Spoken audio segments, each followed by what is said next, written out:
రెడీగా breaking news చూస్తున్నాం. బంగాళాఖాతంలో ఫెంగల్ తుఫాన్ తీరం దాటినప్పటికీ ఏపీ పైన తుఫాన్ ప్రభావం ఇంకా వీడలేదు. ఇంకా పలు చోట్ల వర్షాలు పడుతూనే ఉన్నాయి. ఫెంగల్ తుఫాన్ కారణంగా కోస్తాంధ్రతో పాటుగా రాయలసీమ జిల్లాల్లో కూడా భారీ వర్షాలు పడుతున్నాయి.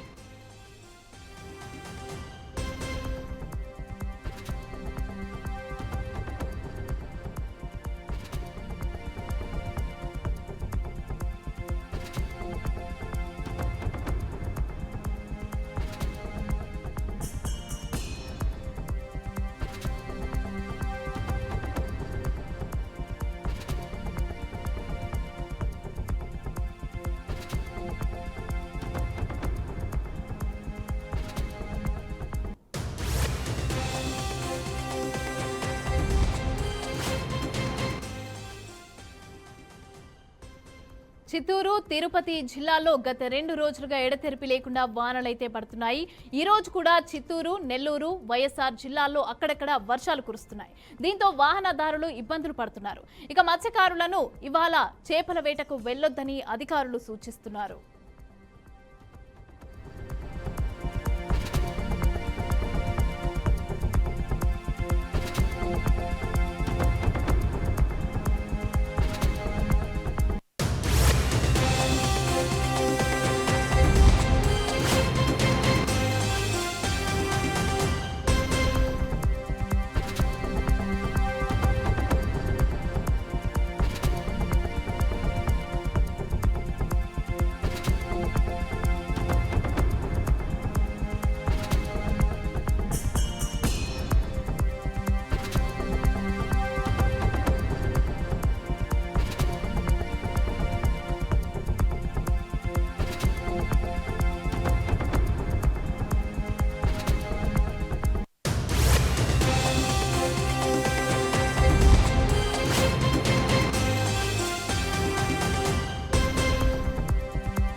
ఇక బంగాళాఖాతంలో ఏర్పడిన ఫెంగల్ తుఫాన్ క్రమంగా బలహీనపడి రానున్న 4 గంటల్లో తీవ్ర వాయుగుండంగా మారుతుందని విశాఖ వాతావరణ కేంద్రం అయితే తెలిపింది.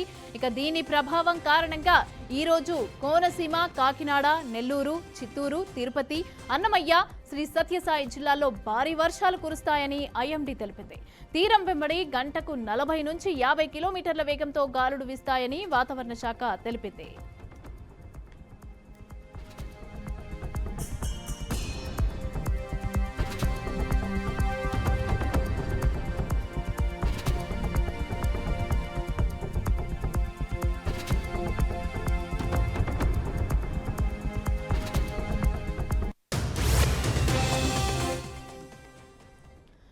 రైట్, ఇక ఫెంగల్ తుఫాన్ బలహీనపడి వాయుగుండంగా మారినట్టుగా తెలుస్తోంది. అయితే ఏపీలో భారీగా వర్షాలు పడే అవకాశం ఉంది అనేసి చెప్పి ఐఎండీ అయితే తెలపడం జరుగుతోంది. దీనికి సంబంధించిన పూర్తి డీటెయిల్స్ మా ప్రతినిధి శ్రీనివాస్ అందిస్తారు. శ్రీనివాస్, అధికారులు దీనికి సంబంధించి ఎలాంటి జాగ్రత్తలు, హెచ్చరికలు జారీ చేశారు? దీనికి సంబంధించిన ఏ విధమైనటువంటి మత్స్యకారులకు కానీ ఇటు ప్రజలకు కానీ ఏ విధమైనటువంటి హెచ్చరికలు జారీ చేశారు? ఏదైతే ఫెంగల్ తుఫాన్ ఉందో ఆ తుఫాన్ యొక్క ప్రభావం అయితే పూర్తిగా కూడా అంటే తుఫాన్ నుంచి తీవ్ర వాయుగుండంగా కూడా బలహీనపడిందని ఇప్పటికే అధికారులు అయితే వాతావరణ శాఖ తెలియజేసిన పరిస్థితి ఉంది. అయితే ఈ నేపథ్యంలో పుదుచ్చేరి అంతా తీవ్ర అతలాకుతలమైన పరిస్థితి. చెన్నై గాని, తిరుపతిలో అయితే కొండ చర్యలు విరిగిపడడం, దర్శనాలు కూడా రద్దు చేయడం, సామాన్య భక్తులు కూడా వెనుతిరిగి వేయడం జరిగింది. అలాగే చెన్నైలో చూసుకుంటే విమానానికి తీవ్ర అంతరాయమే తప్పింది. చెన్నైలో ఉండే ఎయిర్పోర్ట్ ను కూడా మూసేసిన పరిస్థితి. ఆ ప్రాంతం అంతా దాని ప్రభావంతో చూసుకుంటే నెల్లూరు, చిత్తూరు జిల్లాల్లో కూడా తీవ్రంగా కూడా దీని ప్రభావం పడింది. సుమారు 4,000 ఎకరాల హెక్టార్ల విస్తీర్ణంలో కూడా పంట సాగు నష్టం అయితే జరిగింది. సుమారు 49 మండలాల్లో దీని ప్రభావం పడిందని మనం చెప్పుకోవచ్చు. ఈ తుఫాను ప్రభావంతో 940 కిలోమీటర్ల మేర విస్తరించి ఉన్న అంటే శ్రీకాకుళం నుంచి చిత్తూరు తల వరకు కూడా దీని ప్రభావం పడింది. దీంతో సముద్ర తీరం ఉండే వాళ్ళెవరిని కూడా వేటకు వెళ్ళొద్దని ఇప్పటికే హెచ్చరికలు జారీ చేశారు. అన్ని కలెక్టర్ కేంద్రాలయంలో కూడా కంట్రోల్ రూమ్ ఏర్పాటు చేశారు. ఎన్డీఆర్ఎఫ్ బృందాలు కూడా సిద్ధంగా ఉండాలని, పునరావాస కేంద్రాలు ఏర్పాటు చేయాలని పూర్తిగా కూడా సీఎం చంద్రబాబు నాయుడు కూడా ఆదేశాలు జారీ చేసిన పరిస్థితి ఉంది. అయితే ఇప్పటికీ కొంత బలహీన పడినప్పటికీ కూడా దాని ప్రభావంతో రాష్ట్ర వ్యాప్తంగా కూడా భారీ నుంచి అతి భారీ వర్షాలు కొన్ని జిల్లాల్లో పడుతూ ఉన్నాయి, కొన్ని జిల్లాల్లో మోస్తరు వర్షాలు అయితే పడుతూ ఉన్నాయి. దీని ప్రభావంతో రాగల 24 గంటలు కూడా దీని ప్రభావం ఉంటుందని కూడా చెప్తా ఉన్నారు. అంటే ఏదైతే పశ్చిమ వాయు దిశగా పయనించి కర్ణాటకలో ఉండే అరేబియా సముద్రంలో కలుస్తుందని ఇప్పటికే కూడా దీనికి వాతావరణ శాఖ అధికారులు చెప్పిన పరిస్థితి ఉంది. బలహీన పడుతున్న ఈ తరుణంలో కూడా రాష్ట్ర వ్యాప్తంగా కూడా వర్షాలు అయితే కురుస్తున్నాయి అని మనం చెప్పుకోవచ్చు. Right, thank you Srinivas, thanks for the updates.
ఇక బంగాళాఖాతంలో ఫెంగల్ తుఫాన్ తీరం దాటినప్పటికీ ఏపీ పైన తుఫాన్ ప్రభావం ఇంకా అయితే వీడలేదు. ఇంకా పలు చోట్ల కూడా వర్షాలు పడుతూనే ఉన్నాయి. ఫెంగల్ తుఫాన్ కారణంగా కోస్తాంధ్రతో పాటుగా రాయలసీమ జిల్లాల్లో కూడా భారీ వర్షాలు అయితే పడుతున్నట్టుగా తెలుస్తోంది. అయితే దీనికి సంబంధించిన పూర్తి డీటెయిల్స్ మా ప్రతినిధి విజయ్ అందిస్తారు. విజయ్, చెప్పండి, అనంతపురంలో ఏ విధంగా ఉంది సిచ్యువేషన్? వానలకి సంబంధించి తమిళనాడులో కూడా కొన్ని విద్యా సంస్థలకి సెలవు ప్రకటించినట్టుగా తెలుస్తోంది. అక్కడ ఇటు చూస్తే తిరుపతి, ఇటు చూస్తే నెల్లూరు, ఇదంతా కూడా ఇబ్బంది పడుతున్న పరిస్థితులు అయితే కనిపిస్తున్నాయి. అయితే ఏ విధమైనటువంటి హెచ్చరికలు జారీ చేశారు అక్కడ అధికారులు? ఎలాంటి జాగ్రత్తలు తీసుకుంటున్నారు? మమతా, బెంగాల్ తుఫాను వల్ల ఇప్పటికే దక్షిణ భారతదేశం అతలాకుతలమైంది. ముఖ్యంగా తీసుకుంటే తమిళనాడు ప్రాంతం అయితే పూర్తిగా జలమయమైందని చెప్పొచ్చు. అదే చెన్నై ప్రాంతంలో దాదాపు 300 ప్రాంతాలు ఇప్పటికే పూర్తిగా జలమయమయ్యాయి. గత 3 రోజుల నుంచి కురుస్తున్న ఈ వర్షాల వల్ల తమిళనాడు ప్రాంత వాసులు అయితే తీవ్ర ఇబ్బందులు పడుతున్నారు. అలాగే ఈ ప్రభావం ఆంధ్రప్రదేశ్ పైన కూడా పూర్తిగా ఉంది. ఆంధ్రప్రదేశ్లోని చిత్తూరు, అలాగే నెల్లూరు, ఒంగోలు పైన పూర్తిగా ఉంది. అయితే అనంతపురం జిల్లా పైన పూర్తిగా స్వల్పంగా ఉన్నప్పటికీ అనంతపురం జిల్లా వ్యాప్తంగా కూడా గత 2 రోజుల నుంచి చిరు జల్లులు పడుతుండడంతో రైతులైతే తీవ్ర ఇబ్బందులు పడుతున్నారు. అయితే ఇప్పటికే చేతికొచ్చిన వరి పంట పూర్తి ఎండబెట్టుకోలేక వర్షంలోనే తడిసినట్లయితే మనం చూస్తున్నాము. అయితే ఇప్పటికే అన్నదాతల పైన ఇది పూర్తిగా పిడిగుద్దు లాంటి వార్త అని చెప్పవచ్చు. అయితే మరో 2 రోజుల పాటు ఈ ప్రభావం ఉండటం వల్ల అన్నదాతలు అయితే దిక్కుతోల పరిస్థితులు ఉన్నారు. అయితే ముఖ్యంగా తీసుకుంటే చెన్నై ప్రాంతం ఇప్పటికే వర్షాల వల్ల పూర్తిగా తడిసి ముద్దైందని చెప్పవచ్చు. దాదాపు 300 ప్రాంతాలు ఇప్పటికే జలమయమయ్యాయి.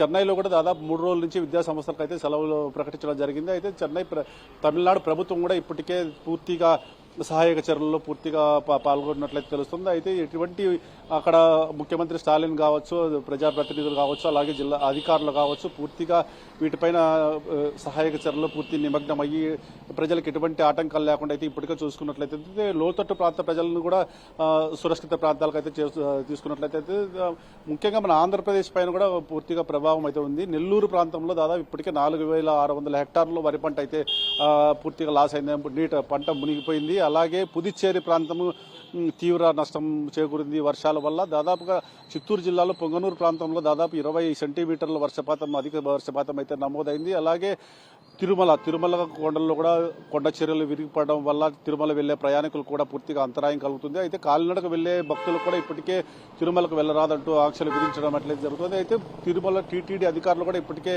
అంటే భక్తులకు ఎటువంటి ఆటంకం కలగకుండా సహాయక చర్యలు అయితే చేపడుతున్నట్లు తెలుస్తుంది. అయితే ఈ తుఫాను ప్రభావం అంటే ఇప్పటికి పూర్తిగా తగ్గుముఖం పట్టడంతో కొంచెం అయితే ఊపిరి పీల్చుకున్నట్లయితే చెప్పవచ్చు. ఈ తుఫాను దాదాపు నైరుతి దిశగా వెళ్లి కర్ణాటక మీదుగా అరేబియా సముద్రం వైపు వెళ్లడంతో ఒక్కసారిగా ఈ పెను ప్రమాదం నుంచి అయితే మనకు ఈ ప్రభావం లేదని అయితే చెప్పవచ్చు. మమత. రైట్, అయితే దీనికి సంబంధించి మరి ఇంకా ఎన్ని రోజులు ఈ తుఫాను ప్రభావం ఉండే అవకాశం ఉందంటారు? అయితే మరో 2 రోజుల పాటు ఈ తుఫాన్ ప్రభావం కొనసాగే అవకాశం ఉంది. ఏదేమైనా ఇది పూర్తిగా వాయుగుండంగా మారి నైరుతి రుతి వైపు తిరిగి కర్ణాటక రాష్ట్రం మీదుగా అరేబియా సముద్రం వైపు పయనిస్తున్నా కానీ ఈ ప్రభావం మరో 2 రోజుల పాటు అంటే చిరు జల్లులు కురిసే అవకాశం ఉంది. ఈ 2 రోజుల పాటు కూడా పూర్తిగా అధికారులు అయితే ఇప్పటికే ప్రజలకి అప్రమత్తం చేసినట్టు తెలుస్తోంది. అయితే ఎట్టి పరిస్థితుల్లోనూ అంటే ఏ టైంలో వర్షం పడుతుంది అనేది అంటే ఒక్కసారిగా వర్షం అయితే ఈ నమోదు కాలేదు. అక్కడ ఒక్కసారి వస్తుంది, ఒకసారి రావట్లేదు. కనుక ఏదైనా జాగ్రత్తగా ఉండాలని చెప్పి 2 రోజుల పాటు అయితే పూర్తిగా జాగ్రత్తలు పాటించాలని అయితే అధికారులు ఇప్పటికైతే ప్రజలను అప్రమత్తం చేసినట్టు తెలుస్తుంది. మమత. Right, thank you.